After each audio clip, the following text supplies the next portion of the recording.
আসসালামু আলাইকুম, আমি জুবাইর মাহমুদ ইফাত। আজকে আবার চলে আসলাম আমাদের হিস্ট্রি সেকেন্ড পার্টের যেসব অধ্যায়গুলো আছে আমাদের শর্ট সিলেবাসে, ওইসব ক্লাসের উপরে আমরা আজকে সৃজনশীল, অধ্যায়ভিত্তিক সৃজনশীল এবং যেসব টপিক আলোচনা করা যায় ওই বিষয়ে আমরা আলোচনা করব। তো চলুন শুরু করা যাক।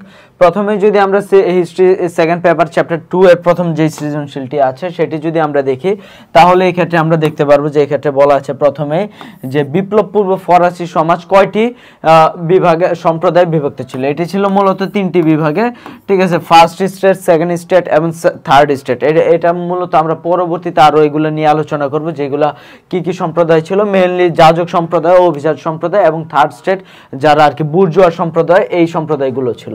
দেখো শাকুলেত শ্রেণী বলতে কি বোঝে? শাকুলেত শ্রেণী বলতে তোমার বোঝায় হচ্ছে খাদ্য, বস্ত্র, বাসস্থান কোনো কিছু সংস্থান নেই, ঠিক আছে। যাদের আর কি মৌলিক যে অধিকারগুলো ওইগুলো যাদের নেই তাদেরকে মেইনলি শাকুলেত বলা হতো। তোমার যেই আগের যে ফ্রান্স ছিল ওইখানে আর কি মেইনলি যেসব মানুষ ছিন্নমূল, যাদের খাদ্য, বস্ত্র, বাসস্থান ইত্যাদি কোনো কিছুর ব্যবস্থা নেই, তারাই শাকুলেত নামে অভিহিত। এসব মানুষ চুলোচলাহীন, ভাসমান এবং তারা বস্তিতে থাকতো, ঠিক আছে। এবং তারা সন্ততিরা ভাসমান লোকের সংখ্যা আরো বৃদ্ধি করে এবং যেহেতু তারা কায়িক পরিশ্রম করতো এই জন্য তাদের সমাজে যে দামটা সেটা অনেক কম ছিল, ঠিক আছে। এরা তোমার এর মধ্যে অনেকে ছোট দোকানদার এবং কারিগর শ্রেণীরাও ছিল, ঠিক আছে। শাকুলেতদের মধ্যে আবার কিছু বিভাজন ছিল, ঠিক আছে। তো আমরা যদি এবার গ নম্বর প্রশ্নে যাই, দেখা যাচ্ছে উদ্দীপকের আলোকে তোমার পাঠ্য বইয়ের নেপোলিয়নের কোন ধরনের সংস্কারের মিল পাওয়া যায়। একটা জিনিস কিন্তু এখানে দেখো সহজ করে দেওয়া আছে যে নেপোলিয়নের, এখানে কিন্তু তোমার বের করতে হচ্ছে না যে কোন ব্যক্তি, এক্ষেত্রে অলরেডি বের করা আছে যে এটা নেপোলিয়ন। এর কোন ধরনের, এর যেহেতু অনেক ধরনের সংস্কার ছিল, এর কোন ধরনের সংস্কারের মিল পাওয়া যায়। দেখা যাচ্ছে যে এখানে ভারত উপমহাদেশের সম্রাট আকবর রাজ্য জয় করে যেমন খ্যাতি অর্জন করেছিলেন, ঠিক তেমনি বিভিন্ন নীতি ও জনকল্যাণমূলক সংস্কার করে প্রসিদ্ধ হয়েছিল। অর্থাৎ এই ক্ষেত্রে আর কি নেপোলিয়নের যেসব বিভিন্ন ধরনের সংস্কার ওই কথাগুলো বলা আছে। যেমন আমরা যদি এই ক্ষেত্রে যাই, দেখো এই ক্ষেত্রে বলা আছে যে নেপোলিয়ন বোনাপার্ট প্রশাসনের ক্ষেত্রে, আইনের ক্ষেত্রে কিংবা বিচারিক ক্ষেত্রে, তাছাড়া ধর্ম, শিক্ষা, অর্থনীতি সহ বিভিন্ন ক্ষেত্রে অভূতপূর্ব সংস্কার করেছিলেন। এর মধ্যে দেখো তিনি দেশের আইনজ্ঞদের একটি কমিটি গঠন করে, অর্থাৎ আইনজ্ঞ যারা ছিল, আইন বিষয়ে যাদের জ্ঞান ছিল তাদের নিয়ে একটি কমিটি গঠন করে। এই কমিটি রোমান আইন সহ ফরাসি সাম্রাজ্যের বাস্তবতা ব্যাখ্যা করেছিল। তাছাড়া তিনি একটি কোড অফ নেপোলিয়ন নামে একটি বই লিখেছিলেন, যেখানে সব মিলিয়ে আসলে 2287টি আইন ছিল, যার দ্বারা মূলত আমাদের যে পরবর্তীতে যে এই ফ্রান্সটা গঠিত, ওই ফ্রান্সের সকল বিষয় আর কি এই ক্ষেত্রে আমাদের এই আইনের মধ্যেই ছিল, ঠিক আছে। তাছাড়া সে আরো কিছু সাম্য মৈত্রীর আদর্শ গ্রহণ করে স্বাধীনতার আদর্শ পরিত্যাগ করেছিলেন। তার মধ্যে ছিল সাম্য ও মৈত্র, স্বাধীনতার এই বিষয়টা কিন্তু তার মধ্যে ছিল না। তিনি ফরাসি রাষ্ট্রের অনুকরণে ইউরোপে বিজিত অঞ্চলের সর্বত্র সামন্ত ও দাস প্রথার বিলুপ্ত ঘটিয়েছিলেন। এই দেখো সামন্ত এবং দাস প্রথা। সামন্ত প্রথা কি? সামন্ত প্রথা হচ্ছে যে যারা আমাদের যেমন জমিদারি প্রথা যেটা, এটাই মিললে হলো সামন্ত প্রথা বলা হয়। তাছাড়া তিনি আরো নীতি প্রণয়ন, অনুসরণ, সংস্কারমূলক কাজ করেন। তাকেও সম্রাট আকবরের মতো অমরত্ব দান করে, ঠিক আছে। তারপর আমরা যদি ঘতে যাই, ঘতে দেখো বলা আছে উক্ত সংস্কার কাজের সফলতা তুমি কিভাবে ব্যাখ্যা করবে। এটা এই যে উনি যে সংস্কারগুলো করে এগুলো তুমি কিভাবে ব্যাখ্যা করবে। এটা ব্যাখ্যা করতে গেলে প্রথমে আমাদের প্রেক্ষাপটটা টানতে হবে, যে আসলে ফ্রান্সের পূর্ববর্তী যে প্রেক্ষাপটটা কি ছিল, ঠিক আছে। বিপ্লবের পূর্ববর্তী প্রেক্ষাপটগুলো এরকম ছিল যে তোমার প্রাচীন ভারতের জরাজীর্ণ ঘুণে ধরা সংস্কার নতুন রূপে সে দান করে, ঠিক আছে। তার আগে কিন্তু আমাদের দেখা যাচ্ছে যে এক্ষেত্রে আমরা কিন্তু একটা ছিল যে শ্রেণী বিভেদ ছিল, যারা তোমার নিচু শ্রেণী বা থার্ড স্টেট যাদের বলা হতো, তারা কিন্তু তোমার কোনো ধরনের অধিকার পেত না, ঠিক আছে। কিন্তু যারা বুর্জুয়া শ্রেণী, যারা আর কি মেইনলি আমাদের যাজক শ্রেণী ছিল, বুর্জুয়া না সরি, যারা যাজক শ্রেণী ছিল এবং অভিজাত শ্রেণী ছিল মাত্র 4% লোক, তাদেরকে সমস্ত দেওয়া হতো, ক্ষমতা দেওয়া হতো এবং তাদের জমি জমার জন্য কোনো করর প্রয়োজন ছিল না, ঠিক আছে। তারা এই বিষয়গুলো কিন্তু তিনি আসলে এসে পরিবর্তন করেন এবং এই সব ক্ষেত্রে কিন্তু তিনি আসলে সাফল্য অর্জন করে। দেখো এর মাধ্যমে কিন্তু তিনি ফ্রান্সকে স্বীয় ভিত্তির উপর প্রতিষ্ঠা করেছিলেন। তিনি অর্থনৈতিক সংস্কারের মাধ্যমে কি করেছিলেন, কৃষক যেমন অর্থনৈতিক অধিকারের নিশ্চয়তা দিয়েছিলেন, ঠিক আছে। মানে বুর্জোয়া শ্রেণীরা আবার একইভাবে সামাজিক সমতাই করেছিলেন। যেমন আগে যেমন কৃষকরা তোমার অর্থনৈতিক কোনো পেত না, অধিকার পেত না, ওই অধিকারটা দিয়েছেন। একইভাবে আবার দেখা যাচ্ছে যে বুর্জুয়া শ্রেণী যারা ছিল তাদের সমতা ছিল না যাজক সম্প্রদায় এবং অভিজাত সম্প্রদায়ের সাথে, ওই সমতাও কিন্তু তিনি আসলে প্রদান করেন, ঠিক আছে। অতএব আমরা বলতে পারি কিন্তু তিনি আসলে তার এই সংস্কারমূলক কাজের মাধ্যমে কিন্তু সফল হয়েছিলেন। দেখো পরবর্তী সৃজনশীল আমাদের বলা হচ্ছে যে টাইল কি। টাইল হচ্ছে আমাদের যে ভূমিকর, ঠিক আছে, ভূমির উপরে যে করটা দেওয়া হতো এটাকে ফ্রান্সে তখন টাইল বলা হতো, ঠিক আছে। দেখো এটা একটু মনে রাখারই হলো টাইলটা কি। টাইলটা কিন্তু আমাদের দেখো টাইলসের সাথে এক্ষেত্রে টাইলসের সাথে কিন্তু একটা মিল আছে, ঠিক আছে। টাইলস আর টাইলসটা কি, টাইলসটা হলো আমাদের যেটা মাটিতে থাকে, ঠিক আছে, মাটিতে আমরা যেটা বিছাই ওটাকে আমরা টাইলস বলি। অর্থাৎ যেহেতু মাটির সাথে আবার ভূমির সম্পর্ক আছে, অতএব আমরা বলতে পারি যে টাইল যেটা এটা মূলত ভূমিকর। এইভাবে তুমি মনে রাখবা, তাহলে তোমার মনে রাখবে টাইল মানে টাইলস, অতএব এটা আর কি ভূমিকরের সাথে তোমার মিল যায়, ঠিক আছে। এইভাবে তুমি একটু করে তুমি পড়তে পারো, ঠিক আছে, একটু টেকনিক খাটিয়ে একটু পড়তে পারো, ঠিক আছে। তারপর দেখো এক্ষেত্রে আমাদের বলা হচ্ছে বুর্জুয়া কারা ছিল, ঠিক আছে। বুর্জুয়া কাদেরকে বলা হতো? বুর্জুয়া ছিল মূলত পুঁজিবাদী ও ধনীতান্ত্রিক শ্রেণী, কিন্তু যারা তোমার ধনী থাকলেও তারা কিন্তু আসলে যারা যাজক শ্রেণী ছিল, ধর্মীয় যাজক মানে খ্রিস্টান, পাদ্রী কিংবা অভিজাত শ্রেণীর মতো কিন্তু তারা ছিল না, তারা ছিল পুঁজিবাদী এবং ধনিক শ্রেণী। কিন্তু সবাই যে পুঁজিবাদী ছিল এরকমও না, এদের মধ্যে অনেকে সাধারণ দোকানদার, কারিগর, বুদ্ধিজীবী, চাকরিজীবী কিংবা ধনী বণিকদের বুর্জুয়া বলা হতো, ঠিক আছে। তাদের মধ্যে অর্থনৈতিক বৈষম্য ছিল ইসের সাথে, তোমার অভিজাত শ্রেণী বা যাজক শ্রেণী ছিল তাদের সাথে তোমার ছিল। বুর্জুয়ার আবার 3 শ্রেণীতে বিভক্ত ছিল, কি পাতি বুর্জুয়া, ধনী বুর্জুয়া এবং মূলধনী বুর্জুয়া হিসাবে তারা 3টি শ্রেণী ছিল তাদের। তারপর যদি আমরা দেখো এখানে বলা আছে যে উদ্দীপকের তমুদ্দুন মজলিসের সাথে ফরাসি বিপ্লবের জনমত গঠনে কারা ভূমিকা রেখেছে। এই কোশ্চেনটা কিন্তু ইম্পর্টেন্ট, ঠিক আছে, এটা একটা ইম্পর্টেন্ট কোশ্চেন, এটা মনে রাখবা যে কারা ভূমিকা রেখেছিল, ফরাসি বিপ্লবে জনমত গঠনে কারা ভূমিকা রেখেছিল। আচ্ছা, তমুদ্দুন মজলিসে দেখো 1952 সালে যখন ভাষা আন্দোলন হয় তখন তারা কিন্তু এটা একটা সাংস্কৃতিক সংগঠন ছিল, তারা লেখাপড়ার মাধ্যমে কিন্তু এই আমাদের যে ভাষা আন্দোলন ছিল এটাকে বেগবান করে তুলেছিল, ঠিক আছে। এবং ভাষা আন্দোলনের মারাত্মক পটভূমি সৃষ্টিতে তাদের অবদান অনস্বীকার্য। তবে পাকিস্তান শাসক গোষ্ঠীর অর্থনৈতিক বৈষম্য ও রাজনৈতিক কর্মকাণ্ড ভাষা আন্দোলনে পরোক্ষ ভূমিকা রাখে। আচ্ছা দেখো ফরাসি বিপ্লবে এসব জনমতে কারা ভূমিকা রেখেছিল, এটা ছিল আমাদের কারা বলতো, এটা ছিল যারা ফরাসি দার্শনিক ছিল, তাদের কথা এই ক্ষেত্রে বোঝানো হচ্ছে, যারা ফরাসি দার্শনিক ছিল, ঠিক আছে। কিভাবে দেখো উদ্দীপকের কথা তো বলা আছে, উদ্দীপকের কথাটা তুমি এই ক্ষেত্রে বললা।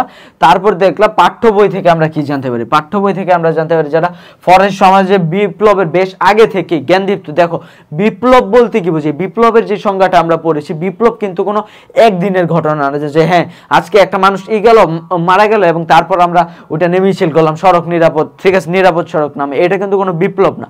বিপ্লব হচ্ছে অনেক দিন ধরে ঘটমান একটা বিষয়ের উপরে, ঠিক আছে। যখন তোমার একটা শ্রেণী, একটা জাতি বা একটা জাতীয়তাবাদের ভিত্তিতে মানুষগুলো নিজেদের মধ্যে ক্ষোভ লালন করবে এবং ওই বিষয় থেকে তারা যখন একটা দীর্ঘ সময় পর্যন্ত তোমার ওই বিষয়টা তারা চালিয়ে যাবে, ওইটাকে মূলত বিপ্লব বলা হয়, ঠিক আছে। এটা অনেক দিন ধরে ঘটতে থাকে এবং অনেক মানুষের সাথে জড়িত থাকে এবং এটা দীর্ঘ কাল ধরে এটা পরবর্তীতে এটা বিরাজ হয়, ঠিক আছে। তো ফরাসি বিপ্লবটা কিন্তু এটা অনেক আগে থেকে যারা জ্ঞানদীপ্ত দার্শনিক ছিল তারা কিন্তু তোমার এই যারা তোমার যেসব ফরাসি শাসক ছিল যারা, ঠিক আছে, লুই যাতে যারা ষোড়শ লুই, তার চতুর্দশ লুই, ঠিক আছে, এরা কিন্তু তোমার এইগুলা যেসব এইগুলা করতো যে আমি রাষ্ট্র কিংবা বলতো যে আমার কথাই আইন, ঠিক আছে, এই বিষয়গুলো কিন্তু তারা তুলে ধরতো যে না এটা কোনো ওই রাষ্ট্র কোনো কি বলে কোনো আল্লাহ প্রদত্ত বা গড প্রদত্ত কোনো বিষয় না, এটা মানুষের তৈরি একটা বিষয়, ঠিক আছে। তো এই ক্ষেত্রে যে রাজারা একদম আল্লাহ প্রদত্ত, ঠিক আছে, যেমন আমাদের যে প্রাচীন যখন ফেরাউনরা ছিল, ঠিক আছে, যেমন হযরত মুসা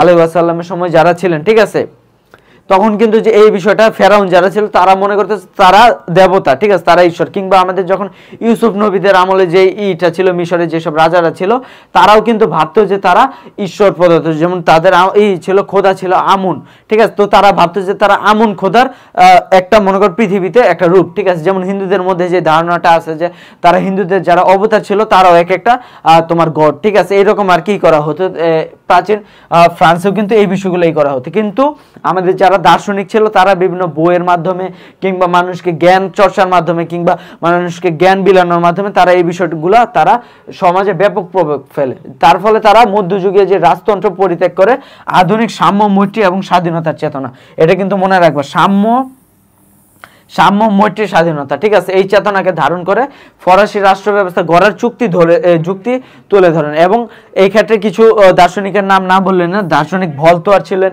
মন্টেস্কু ছিলেন, ঠিক আছে, এদের যেই তোমার এইগুলো ছিল, ঠিক আছে, যেমন দেখো ভলতেয়ারের কথা আছে যে ফরাসি বিপ্লবের প্রাককালে গির্জা বিরোধী রচনা, যে গির্জা যে যাজকদের যে একদম প্রথম পর্যায়ে রাখা, এর বিরোধী তিনি করেছিলেন, রচনা লিখেছিলেন এবং মানুষকে উদ্বুদ্ধ করেছিলেন বিপ্লবে জন্য। তারপর দেখো মূলত দার্শনিক হলো মন্টেস্কু, সংবিধান এবং রাজনীতি বিষয়ক সেই যুগে কিন্তু পাঠকদের ভীষণভাবে উজ্জীবিত করেছিলেন। অর্থাৎ আমরা কিন্তু বুঝতে পারি যে আমাদের ওই আমলে যেসব দার্শনিকরা ছিলেন তারাই কিন্তু মূলত এই ক্ষেত্রে এইগুলো অবদান রেখেছিলেন। তারপর দেখো রুশোর কথা বলা আছে। রুশো সামাজিক চুক্তি মতবাদের মাধ্যমে ব্যক্তি স্বাধীনতা, বাক স্বাধীনতা, গণতন্ত্রের কথা বলেন, যে না সামন্ত প্রথা চলা যাবে না, মানুষ যেহেতু একটি রাষ্ট্রের মালিক হচ্ছে জনগণ, অতএব গণতন্ত্রের বিষয়কে তোমরা করো, ঠিক আছে। তারপর দেখো রুশোর আরেকটা ছিল ডাইভিং রাইট থিওরি, ঠিক আছে, চ্যালেঞ্জ করেন, ঠিক আছে, যার তোমার ছিল, ঠিক আছে।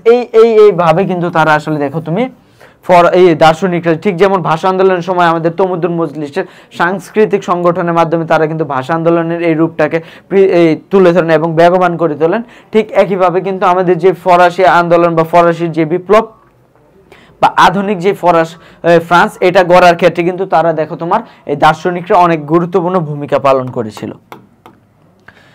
তারপর দেখো আমাদের ঘতে বলা আছে যে ভাষা আন্দোলনের মতো ফরাসি বিপ্লবে আরো বিভিন্ন কারণ ছিল না। একটা কারণ যে আমরা জানি যে তোমার ছিল যে তোমার ভাষা আন্দোলনের ক্ষেত্রে দেখো এক্ষেত্রে বলা আছে যে আমাদের যেমন আরো কারণ ছিল, যেমন আমাদের অর্থনৈতিক বৈষম্য ছিল, রাজনৈতিক কর্মকাণ্ড ছিল, ভাষা আন্দোলনের পরোক্ষ ভূমিকা কিন্তু তারা এইভাবে পালন করে। ঠিক একইভাবে কিন্তু ফরাসি বিপ্লবে আরো বিভিন্ন কিছু কারণ ছিল। এই কারণগুলো যদি আমরা বলি, দেখো এই কারণগুলো আমরা কিন্তু এক্ষেত্রে পয়েন্ট করে দিব, ঠিক আছে, পয়েন্ট করে দিলে এই বিষয়গুলো কিন্তু তোমার সুন্দর হবে, ঠিক আছে, পয়েন্ট করে দিবা, ঠিক আছে, পয়েন্ট করে এই বিষয়গুলো তুলে ধরবা।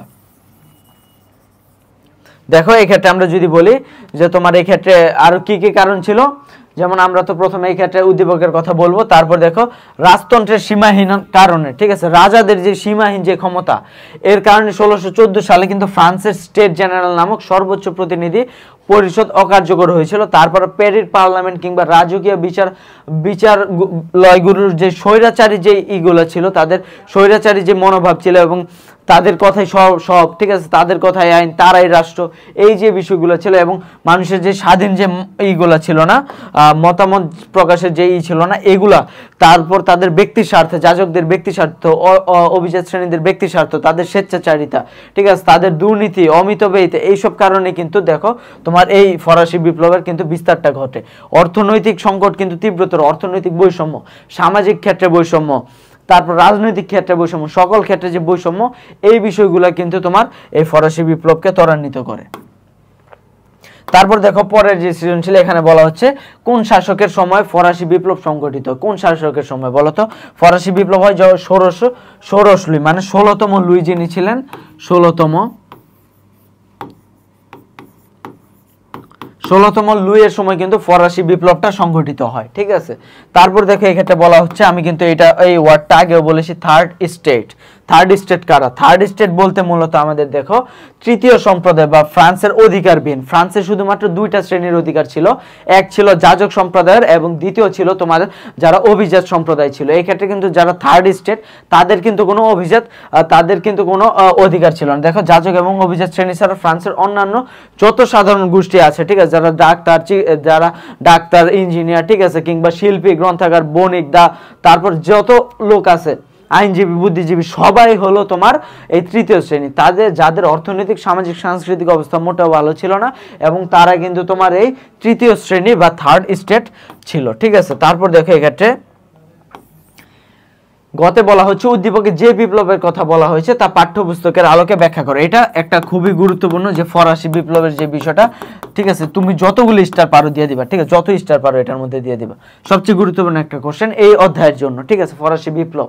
ফরাসি বিপ্লবের ফল, এবং তারপরে আমাদের যে তোমার ফরাসি বিপ্লব, নেপোলিয়ন বোনাপার্টের তোমার জীবনকাল, বা তার এই ফরাসি বিপ্লবের যেসব বিষয়, বা বুর্জুয়া শ্রেণীর যে এইগুলা ছিল, আমাদের যেই সহায়তা ছিল বা তাদের যে নেতৃত্ব ছিল ইসের ক্ষেত্রে, ফরাসি বিপ্লবের ক্ষেত্রে, এই কয়েকটা টপিক কিন্তু খুব খুব খুব গুরুত্বপূর্ণ। ঠিক আছে, তো আমরা যদি দেখি এখানে দেখো বলা হচ্ছে যে আমাদের এখানে দেখো বলা হচ্ছে ইউরোপে একটি দেশের ইতিহাস সারা জাগানো একটি বিপ্লব ঘটে ইউরোপের একটি দেশে, যেখানে সামন্ত প্রথার বিরুদ্ধে পুঁজিবাদী সমাজ প্রতিষ্ঠার লক্ষ্যে পরিচালিত হয়েছিল। ঠিক আছে, পুঁজিবাদী ছিল কারা? পুঁজিবাদী ছিল যারা বুর্জুয়া শ্রেণীর ছিল। আর সামন্ত প্রথা মানে যে এখানে জমিদারি প্রথা বা রাজার যে প্রথা, এটা ছিল মূলত যাজক শ্রেণীর। ঠিক আছে, তো এদের বিরুদ্ধে তোমার পুঁজিবাদী সমাজ প্রতিষ্ঠার লক্ষ্যে এই বিপ্লবটা পরিচালিত হয়েছিল। এই বিপ্লব নিরঙ্কুশ রাজতন্ত্রের বিপরীতে প্রজাতন্ত্র প্রতিষ্ঠা করতে চেয়েছিল, মানে প্রজাদের ক্ষমতা, জনগণ রাষ্ট্রের মালিক, এই বিষয় এই যে এটা ধারণাটা এটা তারা প্রতিষ্ঠা করতে চেয়েছিল। ইউরোপের প্রতিটি দেশে এই বিপ্লবের প্রভাবে উজ্জীবিত, শুধুমাত্র যে ফ্রান্সে হয় এরকম না, ইউরোপের তোমার যতগুলা দেশ আছে সবগুলা দেশে কিন্তু পরবর্তীতে এই প্রভাবটা পড়তে থাকে। ঠিক আছে, তো দেখো এক্ষেত্রে আমরা বুঝতে পারি এটা ফরাসি বিপ্লব।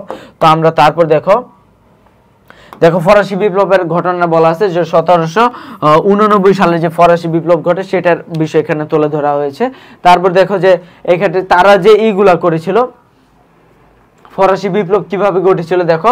1789 সালে যে বাস্তিল দুর্গ ছিল, বাস্তিল দুর্গ ছিল মূলত যে এখানে আমাদের যারা বিপ্লবী ছিল কিংবা যারা তোমার অন্যায় এই করতো, যাদেরকে ধরে নিত সামন্তবাদীরা, তাদেরকে ওইখানে তোমার ধরে নিয়ে আটকে রাখতো। ঠিক আছে, জেলখানা ছিল সোজা বাংলায়। ঠিক আছে, ওই বাস্তিল দুর্গ আক্রমণ এবং ওইটা দখল করে, এবং তারপর দেখো বিপ্লবীরা কিন্তু জয় যুক্ত হয়। ঠিক আছে, এবং এই ক্ষেত্রে দেখো আমাদের যেহেতু আমাদেরকে জানতে চেয়েছে এই জায়গায় যে কোন বিপ্লবের, তো আমাদের কিন্তু ফরাসি বিপ্লবের প্রেক্ষাপটটা বর্ণনা করতে হবে এবং কিভাবে কোন নীতির ইসে এটা হয়, যে সাম্য কিংবা স্বাধীনতা। ঠিক আছে, এই ইসে যে আমাদের হয়, তারপর তারা কি যাজক সম্প্রদায় কিংবা অভিজাত সম্প্রদায় কি ভাবে সাধারণ মানুষদের বা তৃতীয় শ্রেণী কিভাবে তারা শ্রেণী বিভেদ করে রেখেছিল। ঠিক আছে, এই বিষয়গুলো তোমার এই ক্ষেত্রে প্রেক্ষাপটটা তুলে ধরতে হবে। তারপর দেখো উক্ত বিপ্লবের ফলাফল, এই যে বিপ্লবের ফলাফল এটাও কিন্তু একই পরিমাণ গুরুত্বপূর্ণ।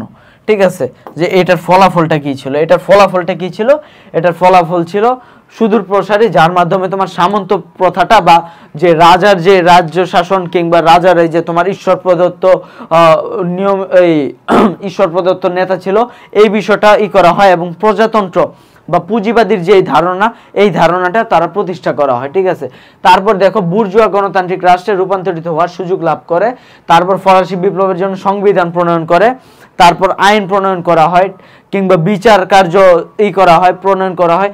এই ধরনের তোমার জাতীয়তাবাদী, দেখো ফরাসি জাতির মধ্যে একটি ফরাসি জাতীয়তাবাদের একটা করা, যে ধর্মের ভিত্তিতে ধর্মের অপব্যবহার করে যে তোমার বিষয়টা, এই বিষয়টা কিন্তু তোমার এক্ষেত্রে দূর করা হয়। ঠিক আছে, ফ্রান্সের রাজনৈতিক শক্তির উত্থান ঘটার সুযোগ এই বিপ্লবের ফলে শুরু হয়। এটার তোমরা একটা পাবা কিন্তু এই বিষয়টা, যাজক শ্রেণীর যে বিষয়টা, তোমরা যদি গোট সিরিজটা দেখে থাকো গেম অফ থ্রোনস, এই ক্ষেত্রে কিন্তু তোমরা দেখতে পারো যে তোমার যে ছিল একটা সম্প্রদায় কিন্তু ছিল তোমার যারা এই ধরনের যাজক সম্প্রদায়, যারা কিন্তু পরবর্তীতে তোমার ওই যারা থ্রোনসের যারা অধিকারী ছিল, ঠিক আছে, লেনিস্টারদের কিন্তু তারা কিন্তু এই যে যাজক সম্প্রদায়ের কিন্তু তোমরা অনেক ক্ষমতা দিয়ে দেয়, এবং তারা পরবর্তীতে কি করে ওই ক্ষমতার বলে কিন্তু পরবর্তী লেনিস্টারদেরকে কিন্তু তারা বিভিন্ন শাস্তির সম্মুখীন করে। যদিও ওই ক্ষেত্রে আমাদের যাজকদের কিন্তু খারাপ কোনো দিক দেখানো হয় নাই, যে তারা ধর্মের ভিত্তিতে যেটা খারাপ, যে নিজের ভাইয়ের সাথে ইন্টিমেট হওয়া কিংবা বিয়ের পূর্বে কারোর সাথে ইন্টিমেট হওয়া কিংবা ছেলে ইন্টিমেট হওয়ার যে বিষয়গুলো, এই বিষয়গুলো কিন্তু তারা এনে শাস্তি প্রদান করতো। এই বিষয়গুলো কিন্তু অনেকটা এরকম, বাট এই ক্ষেত্রে কি হইতো, এই ক্ষেত্রে কিন্তু আমাদের তোমার অপব্যবহার করা হইতো। ঠিক আছে, ধর্মের অপব্যবহার, যেমন বাংলাদেশ মাজার কিংবা বিভিন্ন তোমার দলের যেসব অপব্যবহার দেওয়া হয় না, যে আমাদের মুসলিমদের মধ্যে এই ধরনের অপব্যবহার আর কি করা হতো। ঠিক আছে, যে রাজাই হচ্ছে তোমার ঈশ্বর, ঠিক আছে, পৃথিবীতে ঈশ্বর হচ্ছে রাজা, ঠিক আছে, তাদের তোমার করতে হবে, যদি পালন করে তাদের কথা পালন করে, ঠিক আছে, তাদের কথাই হচ্ছে তোমার, যেমন আল্লাহর কথা যেমন আমাদের কোরআন মসজিদে আছে, ঠিক আছে, এরকম বলা হয়েছে যে আমার কথাই হচ্ছে আইন, ঠিক আছে, আমি হচ্ছে রাষ্ট্র, ঠিক আছে, এইরকম তাদের একটা ঈশ্বর সুলভ একটা এসে পড়েছিল এবং তারা মানুষে ভেদাভেদ সৃষ্টি করে ফেলেছিল। ঠিক আছে, এবং এই বিষয়গুলো কিন্তু পরবর্তীতে যখন আমাদের বিপ্লব হয় এই বিষয়গুলো কিন্তু দমন হয়, ঠিক আছে। এবং এটার ফলাফল কিন্তু এখনো আমাদের যে আধুনিক একটা ফ্রান্স, যদি ওই ফ্রান্সটা বর্তমানে একটা মনে করো আবার একটা ওই রকম দিকে যাচ্ছে যে তারা কট্টরবাদিতেই করছে, যে আমাদের নবীর এই হযরত মুহাম্মদ সাল্লাল্লাহু আলাইহি সাল্লামের যে ব্যঙ্গচিত্র তারা এই করছে বা কোরআন পড়াচ্ছে, এই বিষয়গুলোকে তারা যদিও সমর্থন করছে, ঠিক আছে। মানে ওই অতিরিক্ত ক্ষমতা তাদের এই প্রজাতন্ত্রকে এখন তারা পেয়ে গেছে, ঠিক আছে। এই পেয়ে তারা এখন অপব্যবহার করছে, এটাই হয়। মানে যেই তোমার ক্ষমতা পায় সেই তোমার অপব্যবহার করে এটা, ঠিক আছে। কোনো কেউই আর কি ভালো না। তারপর দেখো এখানে বলা হচ্ছে মহাদেশীয় ব্যবস্থা কে প্রবর্তন করে, এটা করে Napoleon Bonaparte. Napoleon Bonaparte mainly এটা করে যে তোমার যেহেতু তখন তোমার ওই ইসের তোমার ইটা ছিল, ব্রিটেনের যে ঔপনিবেশিক ব্যবস্থা ছিল, তাদের যে বৃহৎ একটা ব্যবস্থা ছিল, এইটাকে তোমার একটু করার জন্য ফ্রান্সেও কিন্তু পরবর্তীতে মহাদেশীয় ব্যবস্থা চালু করা হয়, ঠিক আছে।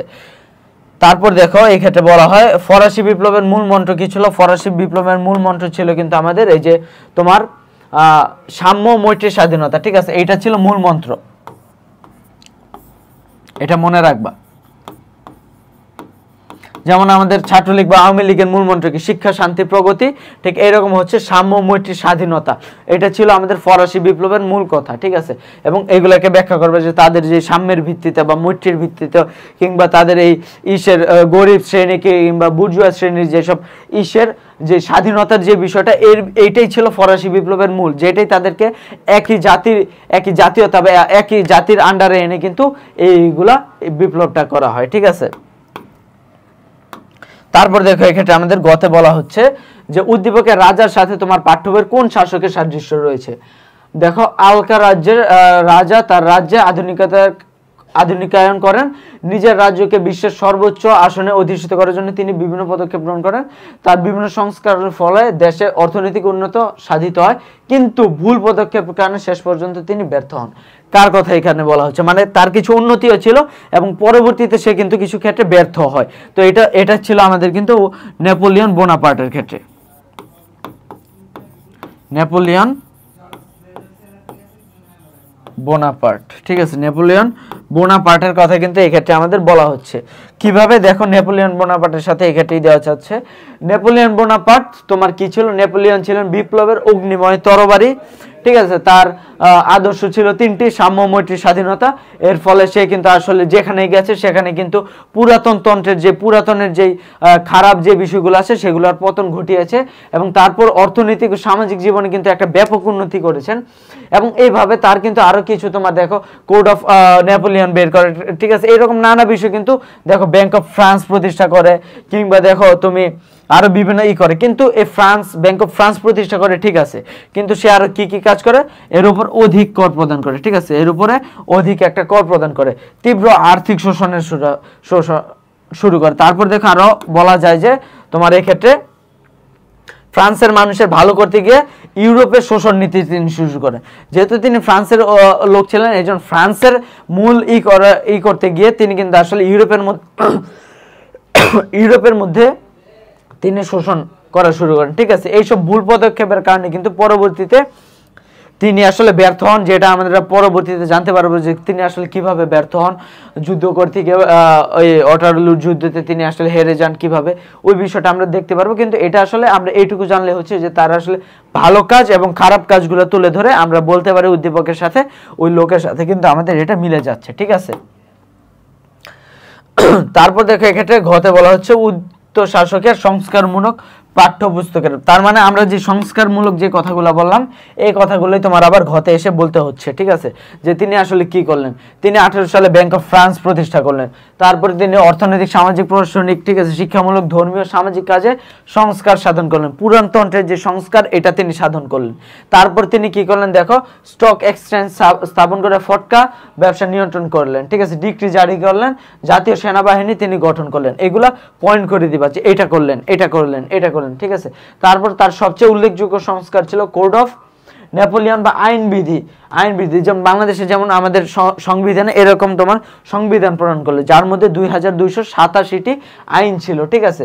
তারপর তিনি কি করলেন, গির্জা নীতির সাথে পোপের দাবির সমন্বয়, ঠিক আছে। বর্তমানে কিন্তু পোপ বলতে কাদের বোঝায়? পোপ বলতে বোঝায় আমাদের আর কি যারা খ্রিস্টানদের তোমার যাজক তাদেরকে, ঠিক আছে। তাদের মধ্যে একটা সমন্বয় করলেন যে তোমাদের কথাও থাকুক আমাদের কথাও থাকুক, একসাথে আমরা দেশ সাথে এই করি, দেশ চালাই। তারপর দেখো তিনি ইউনিভার্সিটি অফ ফ্রান্স প্রতিষ্ঠা করলেন, ঠিক আছে। এই বিষয়গুলো তিনি কিন্তু, তারপর দেখো ফায়ার ব্রিগেড স্থাপন, 3টি বিশাল সমুদ্র, কি ধরনের মানে একটা আধুনিক রাষ্ট্র গঠনের জন্য যত ধরনের সংস্কারমূলক কাজ করা যায় সব ধরনের কাজ কিন্তু নেপোলিয়ন বোনাপার্ট করেছিলেন, ঠিক আছে। এই বিষয়গুলো তোমার পয়েন্ট করে 10টা 12টা 13টা পয়েন্ট করে তুমি কিন্তু দাও, তোমার লেখাও সুন্দর হবে এবং লেখা তোমার তাড়াতাড়ি হবে, ঠিক আছে। আচ্ছা, তারপর যদি আমরা পরের সৃজনশীলে যাই, দেখা যাচ্ছে এক্ষেত্রে বলা হচ্ছে তোমার কোন রাজা নিজেকে বিপ্লবের সন্তান দাবি করতেন? কোন রাজা বলো তো? এটা ছিল আমাদের তোমার নেপোলিয়ন বোনাপার্ট নিজেকে বিপ্লবের সন্তান বলে দাবি করতেন। তারপর দেখো তিনি বলতেছেন যে ভার্সাই সন্ধি কি? ভার্সাই সন্ধি হচ্ছে আমাদের প্রথম বিশ্বযুদ্ধের পর বিজয়ী শক্তি মৈত্রী, পরাজিত শক্তি মৈত্রী শক্তি ছিল তোমার বিজয়ী এবং পরাজিত শক্তি ছিল জার্মানি, এবং তোমার তার মিত্র দেশগুলোর সাথে তোমার একটা শান্তি চুক্তি করা হয়, যার মধ্যে তোমার 32টি দেশ ছিল। এটা তোমার ভার্সাই রাজপ্রাসাদে তোমার এটাই করা হয়। ভার্সাইয়ের যে রাজপ্রাসাদ ছিল সেখানে 32টি দেশের সম্মেলনের মাধ্যমে তোমার এই সন্ধিটা করা হয় বলে এটাকে মেনলি ভার্সাই সম্মেলন বলা হয়, ঠিক আছে। ভার্সাই। আর এর মধ্যে তোমার ছিল কে কে ছিল? প্রধান ছিল সিদ্ধান্ত নেয় ফ্রান্সের ক্লেমেন্সু, ইংল্যান্ডের লয়েড জর্জ এবং মার্কিন প্রেসিডেন্ট উড্রো উইলসন, ঠিক আছে। তাদের বিশ্ব শান্তি স্থাপনের মাধ্যমে উড্রো উইলসন 14 দফার নীতির উপর বিশেষ জোর দেওয়া হয়, ঠিক আছে। এটাই ছিল মূলত ভার্সাই চুক্তি। তারপর দেখো আমাদের গতে বলা হচ্ছে উদ্দীপকে বর্ণিত চেয়ারম্যানের সাথে তোমার পাঠ্যবের কোন শাসকের মিল খুঁজে পাওয়া যায় বলো তো? কি হচ্ছে? দামোদর ইউনিয়নের করিম চেয়ারম্যান একজন স্বৈরাচারী মনোভাবাপন্ন, ঠিক আছে। এক্ষেত্রে দেখো প্রথমে বলা হচ্ছে স্বৈরাচারী মনোভাবাপন্ন। তারপর তিনি নিজেকে ইউনিয়নের সর্বে মনে করতেন। তার সকল নির্দেশনা ইউনিয়নবাসীর জন্য বাধ্যতামূলক ছিল এবং তিনি শিক্ষিত অশিক্ষিত ধনী কারো কথাই তিনি গ্রাহ্য করতেন না, ঠিক আছে। এটা কার সাথে মিল যায়? এটা আমাদের মিল যায় বলা, এটা কি নেপোলিয়ন বোনাপার্টের সাথে যায় না। নেপোলিয়ন বোনাপার্ট এর উল্টা ছিলেন। এটার সাথে আমাদের মিল যায় হচ্ছে তোমার বুর্বর রাজা ষোড়শ লুই, ঠিক আছে। বুর্বর রাজা ষোড়শ লুইয়ের সাথে কিন্তু আমাদের এই কাজের মিল পাওয়া যায়, ঠিক আছে। তো উদ্দীপকের বিষয়টা তুমি আগে বললা বা পরে বললা, উদ্দীপকের এটা আমি প্রিফার করি, এটা তুমি থার্ড প্যারাতে তুমি এটাকে উল্লেখ করো, ঠিক আছে। প্রথম প্যারাতে তুমি বললা, ঠিক আছে, তারপর থার্ড প্যারাতে উদ্দীপক, আর সেকেন্ড প্যারাতে তুমি আসলে মিলালা, ঠিক আছে। সেকেন্ড প্যারাতে তোমার আসলে পাঠ্যপুস্তকের কোন কোন ব্যক্তির সাথে মিল যায় ওই বিষয়গুলো তুমি এখানেই করলা। যেমন সে কি বলতো, দেখো ষোড়শ লুইয়ের কথা বলতো, what I desire is decree, ঠিক আছে, আমি যাই বলি তাই আইন। তারপর এই ক্ষেত্রে দেখো তিনি স্বৈরাচারী মনোভাব, ঠিক আছে, দুর্বল চরিত্রের কারণে যখন ফ্রান্সের সংকটকাল শুরু হয় তখন কিন্তু তার ব্যক্তিগত অগ্রাহ্য করেন, ঠিক আছে। যখন সংকটকাল আসে তখন কিন্তু অভিজ্ঞ বা জ্ঞানী ব্যক্তিদের কিন্তু তিনি অগ্রাহ্য করেন। শেষ পর্যন্ত কিন্তু তার সাম্রাজ্য এই জন্য কিন্তু পতন ঘটে। তিনি ছিলেন চরম স্বৈরাচারী, যেমনটা আমরা দেখতে পাচ্ছি উদ্দীপকের সাথে। তার মানে আমরা কি বুঝতে পারি যে আসলে উদ্দীপকের সাথে কিন্তু আমাদের যে বুর্বর রাজা ষোড়শ লুই ছিল তার কিন্তু মিল পাওয়া যাচ্ছে, ঠিক আছে। ঘতে দেখো বলা হচ্ছে উক্ত শাসকের কর্মকাণ্ডই তার দেশে বিপ্লবের সূচনা করেছিল। এই যে তার স্বৈরাচারী মনোভাবাপন্ন, কাউকে না করা, গ্রাহ্য না করা, অন্য মানুষের তারপর বুর্জুয়া শ্রেণীদেরকে কোনো না দেওয়া, কোনো অধিকার না দেওয়া, যাজক সম্প্রদায় এবং অভিজাত সম্প্রদায়কে দেওয়া, এই বিষয়গুলো ছিল কিন্তু তার মূলত পতনের কারণ। সে ভাবতো কি, দেখো, ঈশ্বর প্রদত্ত ক্ষমতা প্রাপ্তি নীতির উপর নির্ভর করে, ঠিক আছে, চতুর্দশ লুই সর্বময় ক্ষমতার আধারে পরিণত করেন। এর জন্য কিন্তু তিনি এমন বড় সাহসিকতার কথা বলেছেন যে দুঃসাহসের, যে আই এম দ্য স্টেট, আমি রাষ্ট্র, ঠিক আছে, এই বিষয়গুলো কিন্তু বলতেন। তারপর দেখো ষোড়শ লুই তো বলেই দিয়েছে যে আমি যাই বলি তাই হচ্ছে আইন, ঠিক আছে। তারপর দেখো ষোড়শ লুই তার আত্মজীবনীতে বিষয়টি আরো বিশদভাবে ব্যাখ্যা করলেন যে রাজারা হচ্ছে সর্বময় প্রভু। এই দেখো, তারা কিন্তু নিজেদেরকে প্রভু বলেই করত। তাদের প্রজাদের সবকিছুর উপর কর্তৃত্ব করার প্রাকৃতিক অধিকার রয়েছে, ঠিক আছে, ঠিক আছে। তারা একদম একদম একটা ঈশ্বর যেই এরকম বিষয়গুলোই করে যে আমি যেহেতু তোমাদের সৃষ্টিকর্তা, তো আমার তোমাদের উপর সর্বময় ক্ষমতা আছে, ঠিক আছে, আমি যা চাবো তাই করতে পারবো। তো তারা নিজেদেরকে প্রভু ভাবতো, যার ফলে কিন্তু পরবর্তীতে দেখো তার দেশে বিপ্লবের করেছে। তবে এই ক্ষেত্রে যে তুমি শুধুমাত্র যে তার এই কথাগুলোই ধরবা এইরকমও না, কারণ এই বিপ্লবটা কিন্তু আমরা বলেছি যে শুধুমাত্র একদিনে শুরু হয় না। এটাই যে চতুর্দশ লুই কিংবা পূর্ব সাম্রাজ্যের যেসব রাজা ছিলেন তাদের সমগ্র সবার কারণে কিন্তু এটা হয়েছিল, যে তারা কেউ দেখো বলতো যে আমরা চাই যারা ছিল যাজক শ্রেণী কিংবা অভিজাত শ্রেণী, এই দুই শ্রেণী ছিল মাত্র 4%, কিন্তু তারা কোনো কর দিত না। তারা সমগ্র ধরনের অধিকার ভোগ করতে কিন্তু অর্থনৈতিকভাবে নানা চরম ইসেরই ছিল যারা তোমার বুর্জুয়া শ্রেণী ছিল বা থার্ড স্টেট যারা ছিল, ঠিক আছে, তারা কিন্তু কোনো ধরনের অর্থনৈতিক অধিকার ভোগ করতে পারতো না। তো যদিও তোমার ষোড়শ লুইয়ের একটা ছিল তোমার এই ক্ষেত্রে বিপ্লবের ক্ষেত্রে যে চূড়ান্ত রূপ ধারণ করে, কিন্তু এই বিপ্লবের সূচনাটা কিন্তু বা বিপ্লবটা কিন্তু মূলত ষোড়শ লুইয়ের জন্য হয়নি, পূর্ববর্তী যেসব পূর্ব রাজা ছিল তাদের সকলের জন্য কিন্তু এই বিপ্লবটা ঘটেছিল। পরের সৃজনশীল দেখো, দ্য স্পিরিট অফ লস গ্রন্থের রচয়িতা হচ্ছে আমাদের যিনি তোমার চার্লস মন্টেস্কু, ঠিক আছে, চার্লস মন্টেস্কু দিয়ে দিছে, এক্ষেত্রে এটা হবে মন্টেস্কু, ঠিক আছে, ট হবে এক্ষেত্রে চার্লস মন্টেস্কু, চার্লস মন্টেস্কু। উদ্দীপকের লেখনীর সাথে তোমার পাঠ্যবের কাদের লেখনীর মিল পাওয়া যায়। দেখো, বাংলাদেশের মুক্তিযুদ্ধে অনেক বুদ্ধিজীবী সরাসরি অংশগ্রহণ করেনি, কিন্তু তারা তাদের লেখনীর মাধ্যমে মুক্তিযোদ্ধাদের অনুপ্রাণিত করেছে, বিভিন্ন গান গেয়ে কিংবা লেখনীর মাধ্যমে বা বিভিন্নভাবে রেডিওর মাধ্যমে তারা কিন্তু অনুপ্রাণিত করেছে। এটা কাদের সাথে মিল যায়? এটা কিন্তু আমরা প্রথম সৃজনশীল দিকে পড়েছিলাম যে এটা কিন্তু আমাদের যে দার্শনিক ছিল তোমার তৎকালীন যারা ফ্রান্সের দার্শনিক, যেমন ভলতোয়ার বলো কিংবা মন্টেস্কু বলো বা রুশো ছিল, তাদের কর্মকাণ্ডের তাদের লেখনীর সাথে কিন্তু এটা মিল যায়, যে বিষয়টা আলোচনা করা হয়েছে। এবং তাদের ভূমিকাও কিন্তু আমরা এক্ষেত্রে বলেছিলাম যে আসলে তারা কি কি ধরনের ভূমিকা রেখেছিল, তারা কি ধরনের সংবিধান রচনার ক্ষেত্রে কিংবা তাদের লেখনীর ক্ষেত্রে বা মানুষের জনমত প্রতিষ্ঠার ক্ষেত্রে কিংবা মানুষকে বোঝানোর ক্ষেত্রে যে তোমার যারা রাজা তারা প্রভু নয়, সামন্তবাদকে পতনের ক্ষেত্রে কিংবা গণতন্ত্র বা প্রজাতন্ত্র প্রতিষ্ঠার ক্ষেত্রে কিন্তু তাদের ভূমিকা ছিল, ঠিক আছে, এই বিষয়গুলোই তোমার তুলে ধরতে হবে। তারপর দেখো এক্ষেত্রে আমাদের 7 নম্বর সৃজনশীলে বলছে যে তোমার রুশ জাপান যুদ্ধ কত সালে সংঘটিত হয়েছিল। এটা কিন্তু খুব রিসেন্ট, যেটা 1904-5 সালে, ঠিক আছে, 1904-5 সালে কিন্তু আমাদের এই রুশ জাপান যুদ্ধটা সংঘটিত হয়েছিল। জার্মানির রাশিয়া ভীতি ত্রিশক্তি চুক্তির অন্যতম কারণ, মানে জার্মানি যে রাশিয়াকে ভয় পেত, এটার জন্য তারা ত্রিশক্তি চুক্তি করে জার্মানি, অস্ট্রিয়া এবং হাঙ্গেরি, ঠিক আছে, তারা একটি চুক্তি করে 3টা দেশ মিলে, এই জন্য এটাকে ত্রিশক্তি বলা হয়। এবং এই ক্ষেত্রে রাশিয়ার ভীতিটা কিভাবে ছিল দেখো, রাশিয়া সম্পর্কে জার্মানি নিরাপত্তা বিষয়ে সন্দিহান সৃষ্টি হয়, মানে তারা আসলে ভয় পেতে থাকে রাশিয়াকে আমাদের উপরে হামলা করে কিনা, এবং এটার জন্য বার্লিন কংগ্রেসের পরবর্তীকালে বিসমার্কের চিন্তার কারণ হয়ে দাঁড়ায়। এবং পরবর্তীতে বিসমার্ক রাশিয়া থেকে নিরাপত্তা নিশ্চিত করার জন্য মৈত্রী চুক্তির জন্য ব্যাকুল হয়ে ওঠে, এবং অস্ট্রেলিয়া না কিন্তু, ঠিক আছে, বা অস্ট্রেলিয়ার রাজধানী অস্ট্রিয়া এইরকম না, অস্ট্রিয়া আলাদা একটি দেশ, অস্ট্রিয়া এবং হাঙ্গেরির সাথে একটা চুক্তি করে 3টি দেশ মিলে, এই জন্য এটাকে ত্রিশক্তির চুক্তি বলা হয়, ঠিক আছে। তারপর দেখো এক্ষেত্রে আমাদের গতে বলা হচ্ছে উদ্দীপকের ব্যাংকটি নিয়ে তোমার পাঠ্যবইয়ের উল্লিখিত ব্যাংকের ভূমিকাই করো।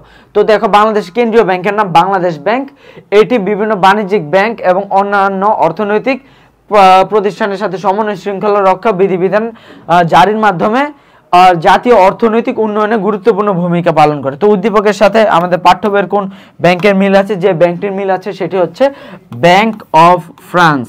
ব্যাংক অফ ফ্রান্সের কিন্তু মিল আছে, যেটা নেপোলিয়ন বোনাপার্ট 1799 সালে প্রথম কনসেলের দায়িত্ব নেওয়ার পরে কিন্তু একেবারে ঢেলে সাজানো অর্থনৈতিক ব্যবস্থাটাকে, এবং এরপরে এর জন্য তিনি 1800 সালে কিন্তু ব্যাংক অফ ফ্রান্স প্রতিষ্ঠা করেন, ঠিক আছে, ব্যাংক অফ ফ্রান্স প্রতিষ্ঠা করেন। ব্যাংকটি 1803 সালে ব্যাংক নোট মানে আমরা ব্যাংক নোট যেগুলা এগুলাই করে, তারপর তিনি মুদ্রা স্থায়িত্ব বিধান করে, ঠিক আছে, মুদ্রা প্রচলন করেন। তারপর দেখো, সরকারি ঋণ এবং কর আদায় প্রতিষ্ঠানের ক্ষেত্রে তিনি ব্যাংকটিকে আধুনিক অর্থ ব্যবস্থার সূচনা করেন। তারপর উদ্দীপকে বাংলাদেশের কিন্তু এই উদ্দীপকের যে বিষয়টা এটাকে তোমার এক্ষেত্রে প্রয়োগ করে বলতে হবে।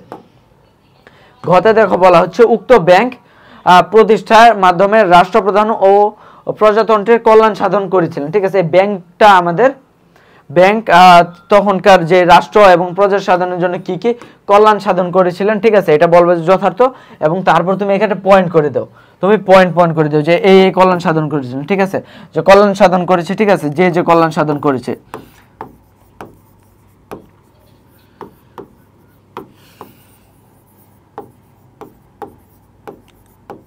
যে কল্যাণ করেছেন, ঠিক আছে, 1 2 3 4 5 6 এভাবে তুমি প্রদান করো, ঠিক আছে। যেমন তারা কি করে দেখো, এই ক্ষেত্রে নেওয়ার পূর্বে অর্থনৈতিক ব্যবস্থা ছিল সামন্ততন্ত্র, কিন্তু এরপরে তারা এটা কি হয়, প্রজাতন্ত্রে হয়। তারপর দেখো আর্থিক ও রাজস্ব জর্জরিত ছিল। বিপ্লবের সময় বিপ্লবের পর বিক্ষিপ্ত এবং বিচ্ছিন্নভাবে কিছু সংস্কার আনা হলেও রাজনৈতিক অস্থিরতা এবং সংকটের কারণে কিন্তু ওগুলা দ্রুত উন্নতি লাভ করতে পারেন। কিন্তু নেপোলিয়ন যখন দায়িত্ব নেয় তখন কিন্তু ঢেলে সাজান এবং ব্যাংক অফ ফ্রান্স প্রতিষ্ঠা করার পরে দেখো এক্ষেত্রে ব্যাংক নোট প্রতিষ্ঠা করে, তারপর ফায়ার স্থায়িত্ব প্রদান করে, তারপর সরকারি ঋণ এবং কর আদায়কারী প্রতিষ্ঠান হিসেবে ব্যাংকটি ফ্রান্সে আধুনিক অর্থ ব্যবস্থার সূচনা করেন। তারপর দেখো বঙ্গুর অর্থ ব্যবস্থা করে তিনি নতুন অর্থ দপ্তরকে তিনি 2 ভাগে বিভক্ত করেন, যেগুলো আমাদের এই ক্ষেত্রে দেখো রাজস্ব দপ্তর এবং অডিট দপ্তর হিসাবে 2টা দপ্তর তিনি প্রতিষ্ঠা করেন। তারপর দেখো এই ক্ষেত্রে বলা আছে প্রত্যক্ষ এবং পরোক্ষভাবে ভারসাম্য বজায় রাখার জন্য তিনি রাজস্ব ব্যবস্থার প্রতিষ্ঠা করেন। একই সাথে জনগণের আর্থিক ক্ষমতার সঙ্গে সঙ্গতি রেখে তিনি কর ব্যবস্থাও কিন্তু চালু করেন।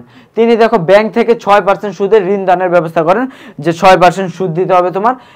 এই বিষয়গুলো দেখো ব্যাংকের যত নীতিমালা, একটা ব্যাংকের যত বিষয়, স্টক থেকে শুরু করে দেখো স্টক এক্সচেঞ্জের প্রতিষ্ঠাও কিন্তু যে ফটকা কারবারির যে বিষয় ওটাকে তিনি দমন করেন। তার মানে দেখো একটা অর্থনৈতিক ব্যবস্থার ক্ষেত্রে কিন্তু এই প্রতিষ্ঠানটি অর্থাৎ ব্যাংক অফ ফ্রান্স কতভাবে কিন্তু গুরুত্ব রেখেছিলেন, ঠিক আছে। পরবর্তী সৃজনশীলতা যদি আমরা যে দেখো নেপোলিয়ন কোথায় জন্মগ্রহণ করেন, নেপোলিয়ন জন্মগ্রহণ করেন ইতালির কর্সিকা দ্বীপের আকাচিত্ত নামক স্থানে, ঠিক আছে, জন্মগ্রহণ করেন ইটালিতে, ঠিক আছে। তারপর দেখো খতে বলা হচ্ছে, খতে বিপ্লবী বিচারালয় কি, বিপ্লবী বিচারালয় ছিল যখন তারা যে বিপ্লবটা হয় ওই বিপ্লবের জন্য তারা একটা বিচারালয় সৃষ্টি করে ফ্রান্সের রাজা বা যাজক সম্প্রদায়, এবং ওই ক্ষেত্রে তোমার ওই রায়টাকে চূড়ান্ত রায় হিসাবে ঘোষণা করা হতো, এবং ওই রায়ে যাদেরকে তোমার ফাঁসি বা চূড়ান্ত শাস্তি দেওয়া হতো ওই শাস্তিটা সাথে সাথে কার্যকর। যে হ্যাঁ, যেমন তোমরা আমরা যদি গেম অফ থ্রোনসের আবার একটা বলা যায় যে যখন তোমার যারা স্টার্ক ফ্যামিলির যিনি মেইন ছিল, যারা তোমার ব্রেন স্টার্ক বা আরিয়া স্টার্কের ফাদার, ঠিক আছে, ওনাকে যখন তোমার রাষ্ট্রদ্রোহিতার জন্য বা রাজার বিরুদ্ধে করা হলো, ঠিক আছে, রাষ্ট্রদ্রোহিতার মামলা দেওয়া হলো, ঠিক আছে, তখন কিন্তু ওই রায়টা দেওয়ার পরবর্তীতে কিন্তু সাথে সাথে ওনাকে এনে ওনার গর্দান কিন্তু ফেলে দেওয়া হয়, ঠিক আছে। এইরকম ছিল বিপ্লবী বিচারালয়টা, ঠিক আছে, মানে সাথে সাথে তোমার এটার বিচার হতো।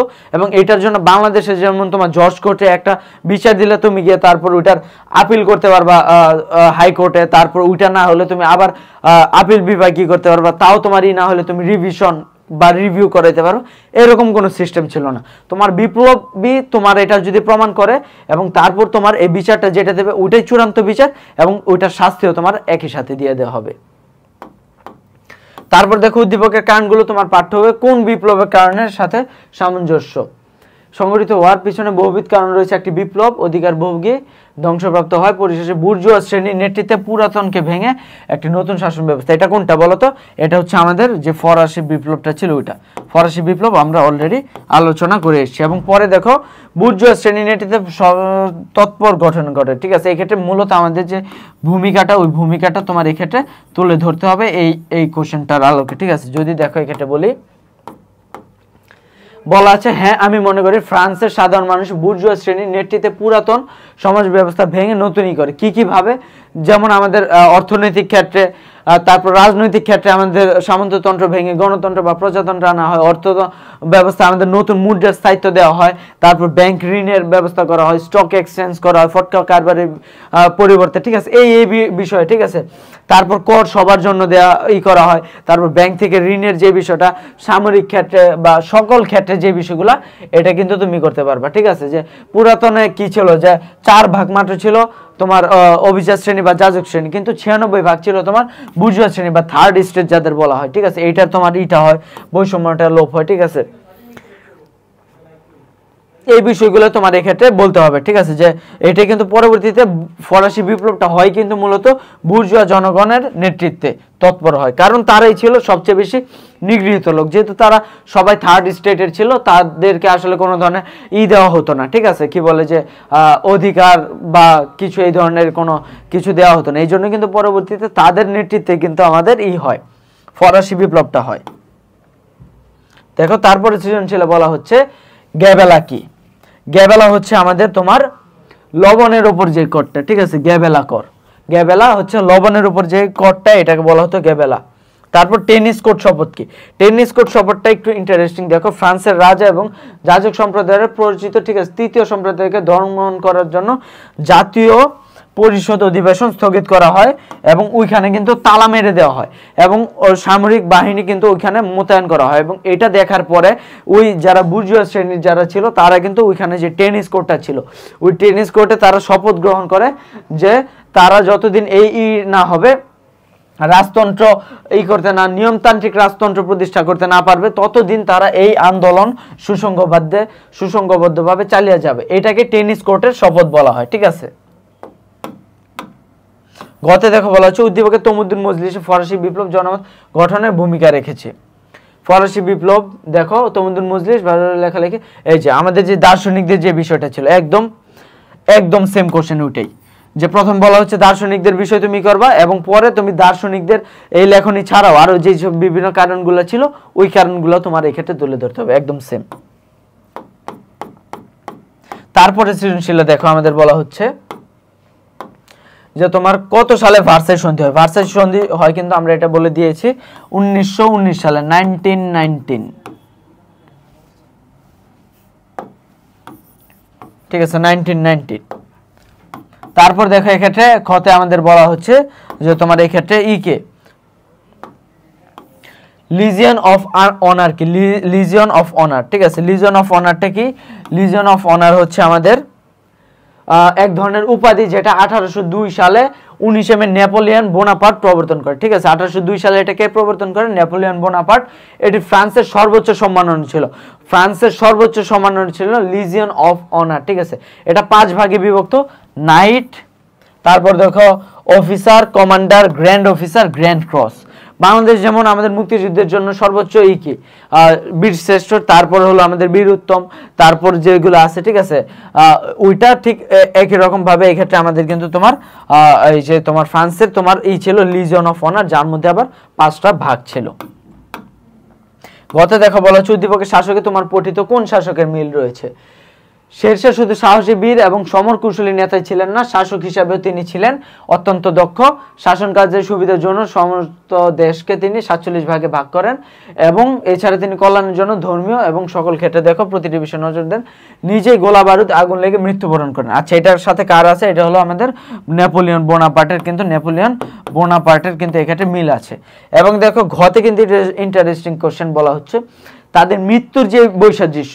এক্ষেত্রে দেখো মৃত্যুর বৈসাদৃশ্যটা যদি আমি তোমাদেরকে বলি ইন্টারেস্টিংলি, দেখো এক্ষেত্রে এটা হচ্ছে তোমার আর কি বলে তোমার হচ্ছে তিনি আসলে মারা যায় কিভাবে, নিজ গোলা বারুদে আগুন লাগার ফলে তিনি কিন্তু মারা যায়, ঠিক আছে, খুব ফানি ভাবে মারা যায়। একটা রাজা নিজের গোলা বারুদে মরে গেছে, ঠিক আছে। কিন্তু যদি আমরা এক্ষেত্রে করি, এক্ষেত্রে দেখো তোমার কিভাবে মারা গেছেন,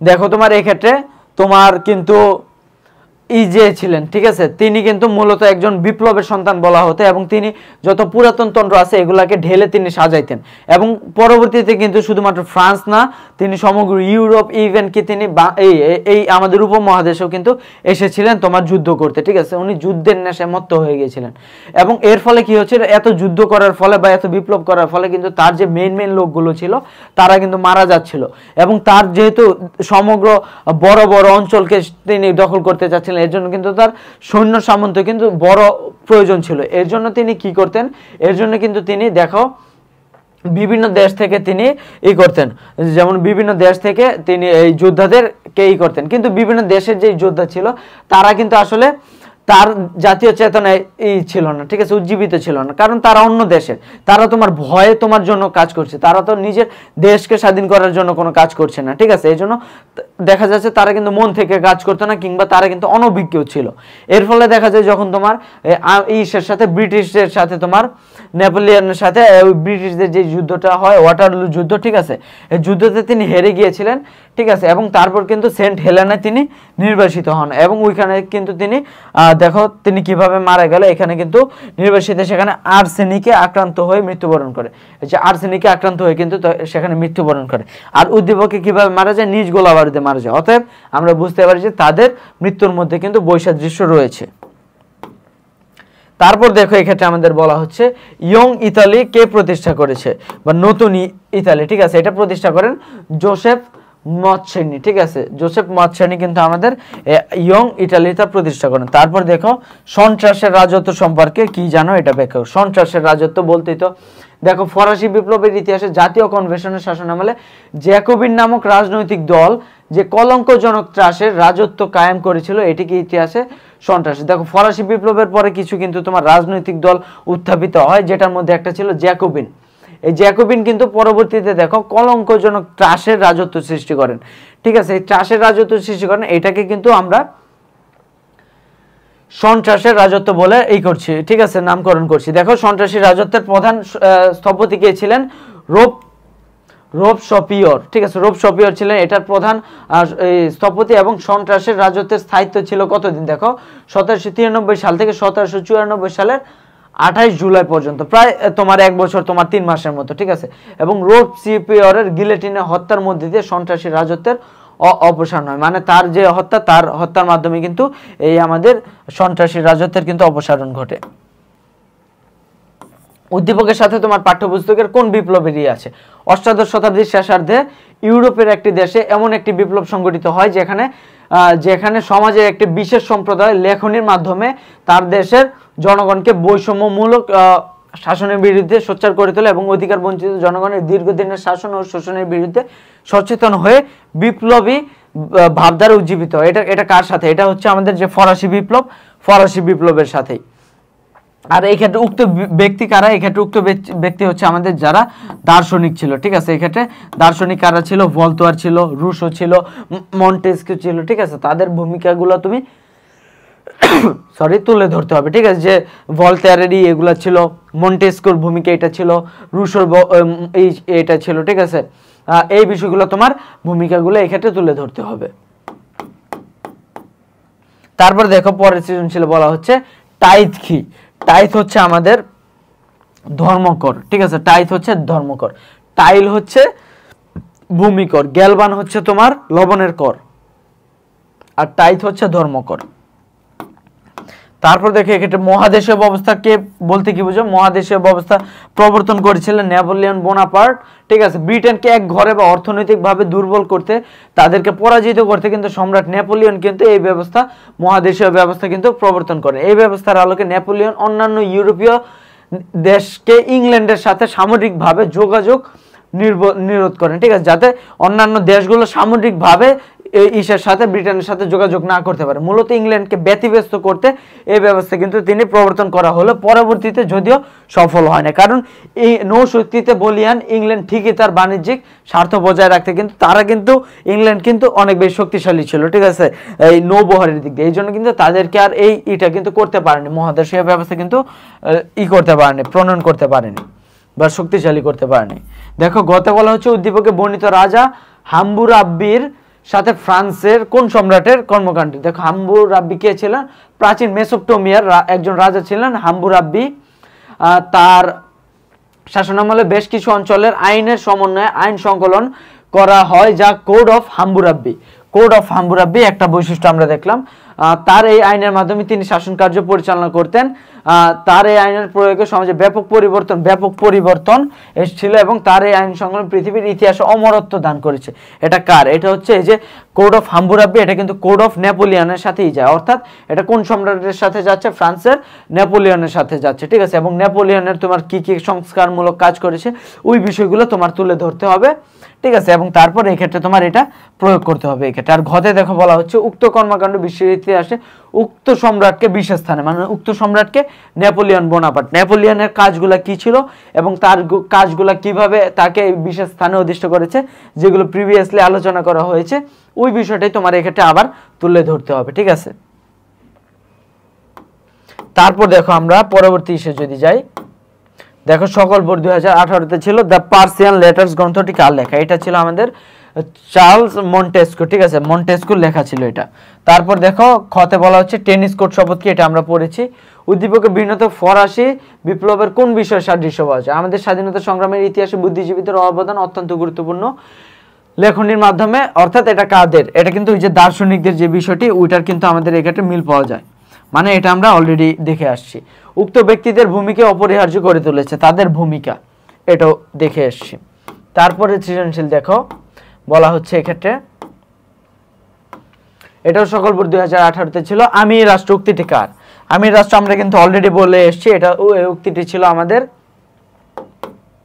তোমার, আচ্ছা এখানে অ্যান্সার দেয়া নেই, এটা ছিল আমাদের যারা চতুর্দশ যে লুই ছিল, ঠিক আছে, তার এই বক্তব্যটা ছিল আমি রাষ্ট্র। তারপর দেখে এখানে বলা হচ্ছে ফরাসি বিপ্লবের মূল মন্ত্র কি ছিল, ওই তিনটে মূল মন্ত্র ছিল, ঠিক আছে, যেই তিনটা সাম্য, মৈত্রী এবং স্বাধীনতা। ঠিক আছে, এটা ছিল মূল মন্ত্র। রাষ্ট্রনায়কের সাথে ফ্রান্সের কোন রাষ্ট্রনায়কের মিলছে, রাজ্যে রাজা আধুনিকায়ন করেন, একটা বৈশিষ্ট্য পাচ্ছি আমরা। তারপর দেখে এক্ষেত্রে বলা হচ্ছে নিজের দেশকে বিশ্বের সর্বোচ্চ আসনে অধিষ্ঠিত করার জন্য তিনি বিভিন্ন পদক্ষেপ নেন। ঠিক আছে, অর্থাৎ এটা কার কিছু ভুল পদক্ষেপ কারণে শেষ পর্যন্ত তিনি ব্যর্থ হন, তিনি একজন শ্রেষ্ঠ বীর হিসাবে, তার মানে নেপোলিয়ন। এক্ষেত্রে নেপোলিয়নের একদম আমরা প্রথম দিকে পড়েছিলাম না যে একটা একটা শাসক ছিল যার তোমার কিছু কারণে তিনি ব্যর্থ হন, একই বিষয়। তার মানে নেপোলিয়নের প্রথম দিকে তোমার তার যেসব সংস্কারমূলক কাজ ওইটা তুলে ধরতে হবে এবং তারপর তোমার ব্যর্থতার কারণগুলো তুলে ধরতে হবে, যে অতিরিক্ত কর প্রদান করা কিংবা নিপীড়ন বা শোষণ, এই বিষয়টা। এবং ঘ কিন্তু ওই সৃজনশীলের একই বিষয়, যে তার সংস্কারগুলা কিভাবে তিনি সংস্কার সাধন করেন, এই বিষয়টা। তারপর দেখো আজকে শেষ সৃজনশীল, এই ক্ষেত্রে বলা হচ্ছে আমাদের তোমার গ্যাবেলা কি, গ্যাবেলা হচ্ছে লবণের উপর যে করটা ছিল ওটা হচ্ছে গ্যাবেলা, আমরা পড়ে এসেছি। তারপর দেখো এই ক্ষেত্রে বলা হচ্ছে বিপ্লবী বিচারালয় কি, পড়ে এসেছি। তারপর ইউরোপের দেশটির যে পরিবর্তনের কথা বলা হয়েছে তার সাথে পাঠ্যবের কোন বিষয়ে সাদৃশ্য রয়েছে। আচ্ছা আমরা যদি দেখি 19 শতকের শেষ ভাগে ইউরোপের একটি দেশ শত বছরের নির্যাতিত শোষিত শ্রেণী শাসক দল বিরুদ্ধে ক্ষুব্ধ হয়ে ওঠে এবং অকর্মণ্য বিলাসপ্রিয় ক্ষোভের মুখে, তার মানে এটা দেখো বিলাসপ্রিয় যাদের ক্ষোভের মুখে কিন্তু তারা পরবর্তীতে নতি স্বীকার করতে বাধ্য হয় এবং ক্ষমতার পালা বদলে শিক্ষিত মধ্যবর্তী শ্রেণী ক্ষমতা লাভ করে, মানে বুর্জুয়া শ্রেণীদের। তার মানে এটা কোনটা, এটা হচ্ছে আমাদের তোমার প্রথমে যারা ছিল তোমার বিলাসপ্রিয় বা অকর্মণ্য, এটা হচ্ছে যাজক শ্রেণী এবং অভিজাত শ্রেণী। আর এখানে মিডল ক্লাস যাদের বোঝানো হচ্ছে তারা হচ্ছে আমাদের যারা বুর্জুয়া শ্রেণী ছিল বা থার্ড স্টেট, তার মানে এটা আসলে ফরাসি বিপ্লবের কথা বলা হচ্ছে। এবং ওর এই কোশ্চেনটা কিন্তু আমরা আগে দেখে এসেছি, ঠিক আছে, যে শোষণ এবং বিপ্লব ছিল শাসক দলের বিরুদ্ধে মানুষের ক্ষোভের প্রধান কারণ। ঠিক আছে, যে তারা এই ধরনের অর্থনৈতিক বৈষম্য, সামাজিক বৈষম্য, রাজনৈতিক বৈষম্য কিন্তু এইগুলোই কিন্তু পরবর্তীতে ক্ষোভেই করে, যেগুলো দার্শনিকরা বিভিন্নভাবে তুলে ধরেছেন এবং পরবর্তীতে কিন্তু এই কারণে কিন্তু শাসক দলের বিরুদ্ধে তাদের একটা ক্ষোভের প্রকাশ হয়। ঠিক আছে, এটাই ছিল মূলত প্রধান কারণ।